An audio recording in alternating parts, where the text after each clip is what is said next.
तुम्हाला खायला प्यायला भेटत नसेल का? भेटतं नाही भेटते खायला, एकच माणसात असते वाटतं, इकडे पण खायला. दुसऱ्याच्या बाहेर कोणी तरी एकच माणूस जास्त कोणी. काय आनंद काय भेटतो वारीत तुम्हाला? आनंद भेटतो.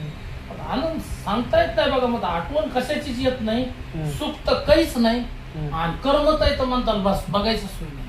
आणि झोपायला नुसते खाली दगड असते, खडी असते, पडल्या पडल्या की मिनिटात झोप येते. तुमच्या रात मध्ये काय झोप येणार आहे? येते का झोप? एक 0 मिनिटात. असं म्हणजे कुणीच कोणाला बोलत नाही, येणं झोपणं त्याचं सोबतच होतं. ह्याच्या पुढे काय सांगायचं? काय मागितलं माऊलीकडे? काय मागितलं? संडासला जर गेलं तर गडीन बाया संगच असते, तरी मी त्या माणसाला राईट संडास होती. त्याच्यानंतर त्याची संडास होईपर्यंत त्याला कुणी दिसत नाही. काय म्हणजे लाज वाटत नाही. आणि पुन्हा तुम्हाला सांगतो, रस्त्यात झोपला तर तो माणूस गोडच दिसतोय. भर डांबर रोडला बसून खायला तरी गोडच दिसतंय. सगळ्या माणसात लगी करायला तरी गोडच दिसतंय तो.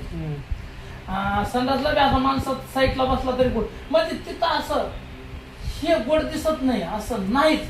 आणि तुम्हाला सांगता आठवण कशाचीच येत नाही. आणि असं वाटतंय असं चेहऱ्यावर असं केसदारीच असते.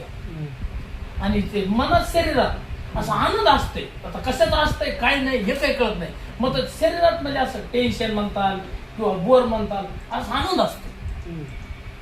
मागितलं काय माऊलीकडे? काय नाही मागितलं? कधीच मागितलं नाही. आता 10-12 वर्षापासून वाऱ्या करतोय, मागायला कधीच मागितलं नाही. फक्त एकच होते ते, आता इथून 2 वर्ष पंगत करून वापस आलतो, त्याला करमत नव्हतं. मग ते आनंद म्हणतात. मागायचं ना, मागाय काय मागा देवाला म्हणतात. आपण पहिल्यापासून जातो, त्याचा काही विषय नाही. पहिला आठवण होता तरी जातच होतो.